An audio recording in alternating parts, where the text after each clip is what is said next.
আজ আমরা ভগবানের প্রিয় লীলা ঝুলন লীলা সম্পর্কে আলোচনা করব, ঝুলন যাত্রা সম্পর্কে। ঝুলন যাত্রা কবে শুরু হচ্ছে এবং কবে শেষ হচ্ছে, এই ঝুলন বাড়িতে কি করে পালন করব, এই সময়টা কিভাবে ভক্তি করব, সেই সম্পর্কে আলোচনা করব। এবং এই ঝুলন যাত্রার কি মহিমা রয়েছে, কি মাহাত্ম্য রয়েছে, সেই বিষয়ে আজ আলোচনা করব। ঝুলন যাত্রা শুরু হচ্ছে পবিত্রারোপিণী একাদশী 5ই আগস্ট মঙ্গলবার থেকে এবং শেষ হচ্ছে 9ই আগস্ট শনিবার পূর্ণিমা, শ্রাবণ পূর্ণিমার দিন। তাহলে একাদশী থেকে পূর্ণিমা পর্যন্ত ঝুলন যাত্রা রয়েছে। অতীব মনোময় এই ঝুলন যাত্রা অনুষ্ঠান এবং এর অনেক মহিমা রয়েছে। পুরাণে বলা হয়েছে, যদি কেউ ঝুলন যাত্রায় অংশগ্রহণ করে, ভগবানকে দোল দেয়, ভগবানের জন্য কোনো ভোগ নিবেদন করে এবং ভগবানকে দোলনায় দর্শন করে, মুহূর্ত সময় ভগবানকে দর্শন করে, তাহলে তার জন্মিত সমস্ত পাপরাশি নষ্ট হয়ে যায় এবং তিনি কৃষ্ণ ভক্তি লাভ করতে পারেন। কৃষ্ণ প্রেম লাভ করে তিনি ভগবদ্ধাম লাভ করতে পারেন। এত মাহাত্ম্য রয়েছে ঝুলন যাত্রার। তো সকলে ঝুলন যাত্রা পালন করুন। এই ঝুলন যাত্রা ভগবানের ভীষণ প্রিয়, ভীষণ প্রিয়। ভগবান বলছেন, মদ ভক্তানাং বিনোদার্থং করমি বিবিধ ক্রিয়া। আসলে ভগবান নানা লীলাবিলাস করেন তার ভক্তের আনন্দের জন্য। ভক্তরা যাতে আনন্দ পায় সেই জন্য নানা লীলাবিলাস করেন তিনি। তাই এই ঝুলন যাত্রায় সকলে অংশগ্রহণ করুন।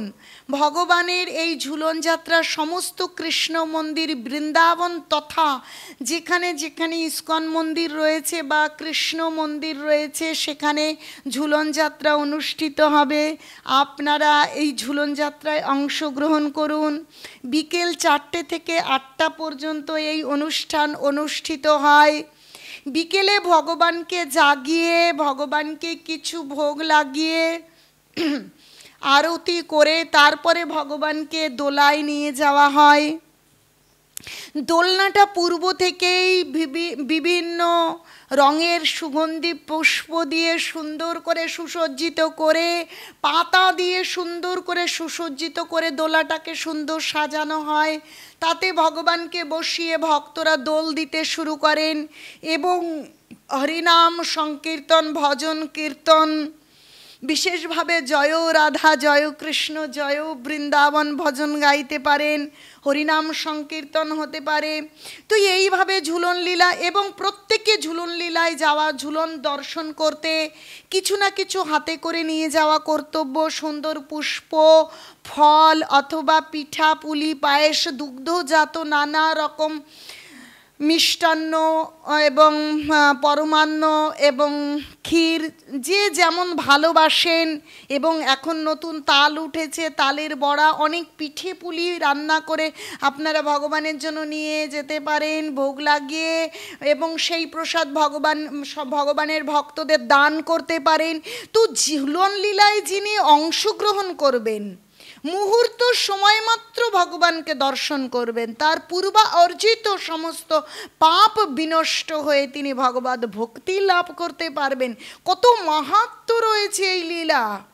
ভগবান কৃপা করবার জন্য তার ভক্তকে এরকম নানাবিধ লীলা করেন। এই স্কন্দ পুরাণে উল্লেখ রয়েছে, দোলে চ দোল গোবিন্দ, চাপে চ মধুসূদন, রথে চ বামনম দৃষ্ট, পুনর্জন্ম ন বিদ্যতে। আমরা শুধুমাত্র জন্ম মৃত্যু জরা ব্যাধি চক্রে আবর্তিত হচ্ছে আর দুঃখ পাচ্ছি। এই জন্ম, মনুষ্য জন্ম, আবার মৃত্যু, আবার কখন কোন শরীর পাবো তার কোনো ঠিক নেই। এই জন্ম মৃত্যু জরা ব্যাধিতে আমরা দুঃখ পাচ্ছি। কিন্তু বলছে যদি কেউ দোলে চ দোল গোবিন্দ, এই শ্রাবণ মাসের এই পবিত্রারোপিণী একাদশী থেকে পূর্ণিমা পর্যন্ত যে ঝুলন পূর্ণিমা, এই ঝুলনে অবস্থানরত দোল যখন খাচ্ছেন ভগবান কৃষ্ণ রাধারানীকে সহ, সেই ঝুলনে যদি সেই দোলনায় অবস্থানরত রাধা মাধবকে যদি কেউ দর্শন করে, কেউ যদি ভগবানকে সেবা পুজো করে এবং হরিনাম সংকীর্তন করে, তার আর কখনো পুনর্জন্ম হয় না।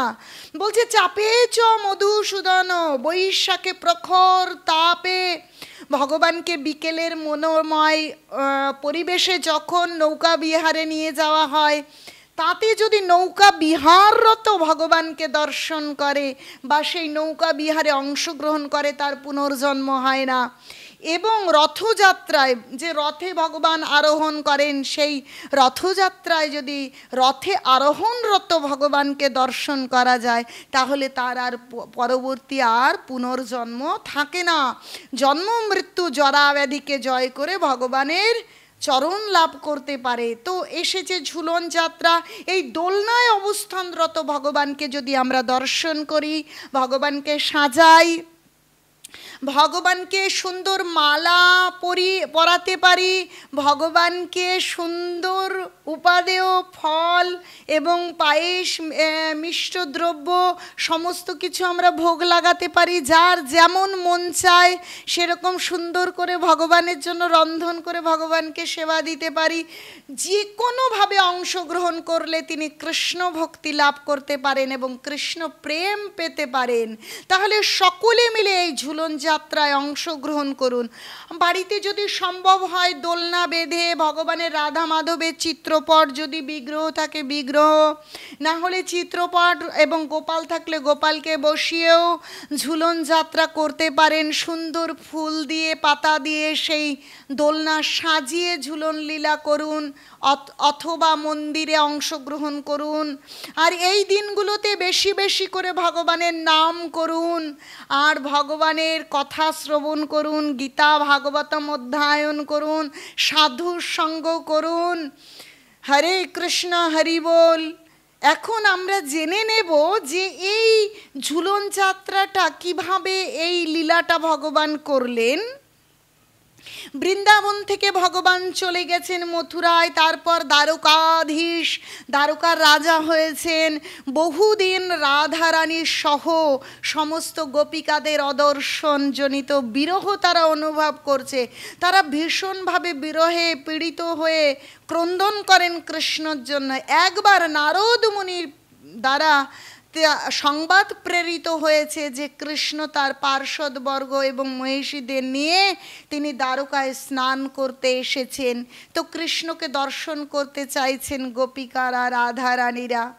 তো নারদ মুনি কর্তৃক এই সংবাদ শ্রবণ করে কিছু গোপিকা সেই দ্বারকায় যে কুরুক্ষেত্রে ভগবান স্নান করতে এসছে সূর্যগ্রহণের সময়, সেই সময় তারা দেখতে গিয়েছেন। কিন্তু সেখানে গিয়ে তাদের যে প্রাণের ঠাকুর, তাদের আরাধ্য দেব, বলছে আরাধ্য ভগবান ব্রজস্তনস্তধাম বৃন্দাবন, বৃন্দাবনের যে বংশী বাদনরত কৃষ্ণ, সেই কৃষ্ণকে তারা দেখতে পাচ্ছে না। এখানে সেই ঐশ্বর্যমণ্ডিত দ্বারকাধীশ রাজা কৃষ্ণকে দেখছে, কিন্তু তারা সেই বালক কৃষ্ণ, বংশী বাদনরত কৃষ্ণ, অপূর্ব মাধুর্যমণ্ডিত সেই গাভী এবং গোবৎস যে চড়িয়ে বেড়াতেন, সেই কৃষ্ণকে তারা ভালোবাসেন। তাকে যখন দেখতে পাচ্ছে না, তাদের মন একদম ভালো লাগছে না। তাই গিয়ে রাধারানীকে খবর পৌঁছে দিচ্ছেন, রাধে রাধে, যে কৃষ্ণকে দেখেছি সেই কৃষ্ণ আমাদের সেই মনের সেই কৃষ্ণ নয়। এই কৃষ্ণ দ্বারকাধীশ কৃষ্ণ, ঐশ্বর্যমণ্ডিত কৃষ্ণ। এই কৃষ্ণকে দেখে মনে আনন্দ হচ্ছে না, মনে ভালো লাগছে না। ও তাহলে আর কৃষ্ণকে দেখতে যাব না।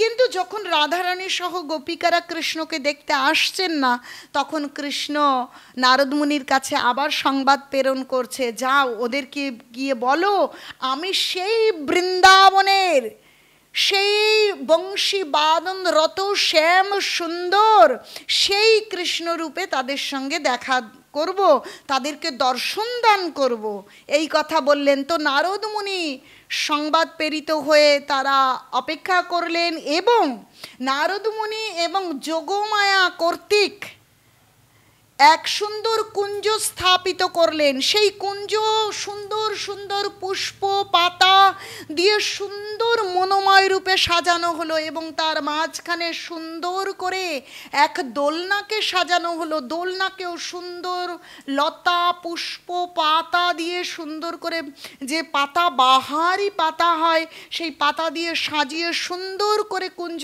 তৈরি করলেন। সেই কুঞ্জে আসলেন কৃষ্ণ।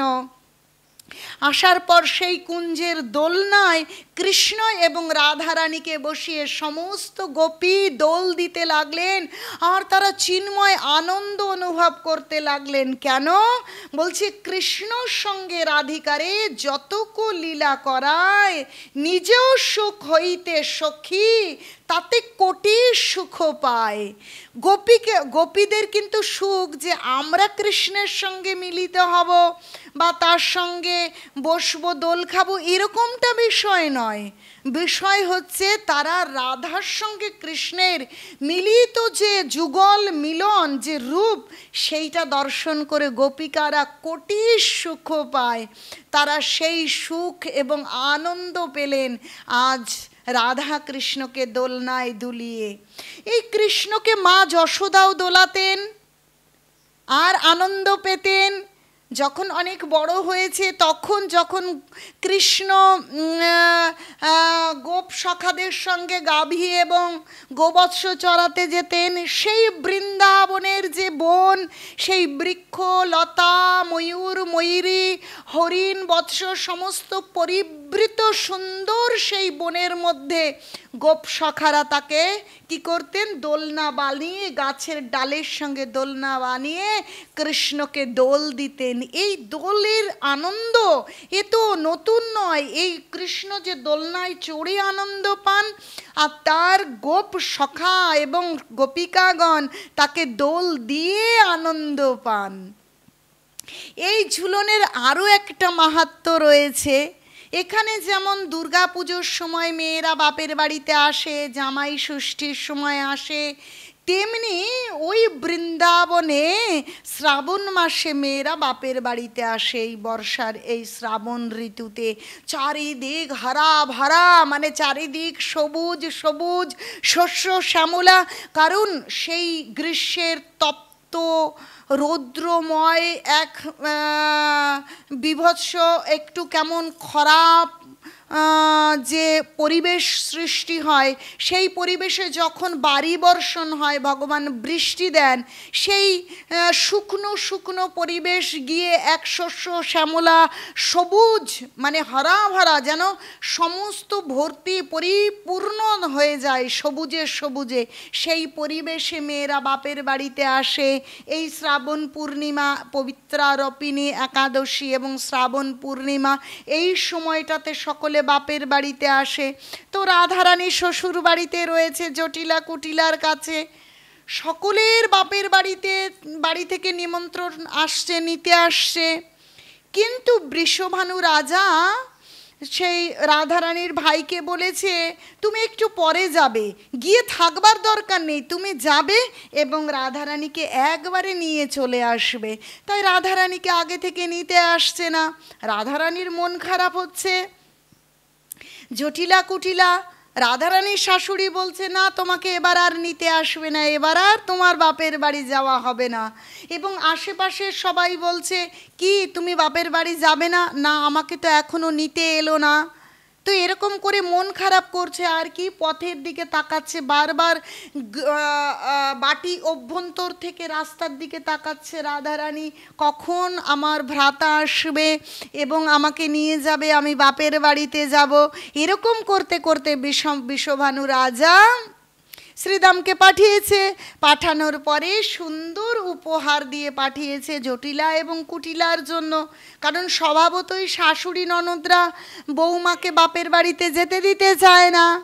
তো কিন্তু রাধারানী না গেলে তো বিষভানু রাজা এবং রাজপুরীতে আনন্দ আসবে না, তাই তিনি ভীষণ বুদ্ধিমান, তাই উপহার দিয়ে পাঠিয়েছে যাতে তার শাশুড়ি এবং ননদ রাধারানীকে বাড়িতে পাঠিয়ে দেয়। তো শাশুড়িকে সুন্দর শাড়ি যখন দিয়েছে তিনি ভীষণ খুশি হয়েছে এবং ননদকে দিয়েছে, ভীষণ খুশি হয়েছে, অনেক মিষ্ট দ্রব্য অনেক উপহারাদি নিয়ে এসেছে, সেসব পেয়ে তারা খুশি এবং রাধারানীকে যাবার অনুমতি দিয়েছে। রাধারানী ভীষণ সন্তুষ্ট, অনেক দিন পর সে বিষভানুপুরে যাচ্ছে।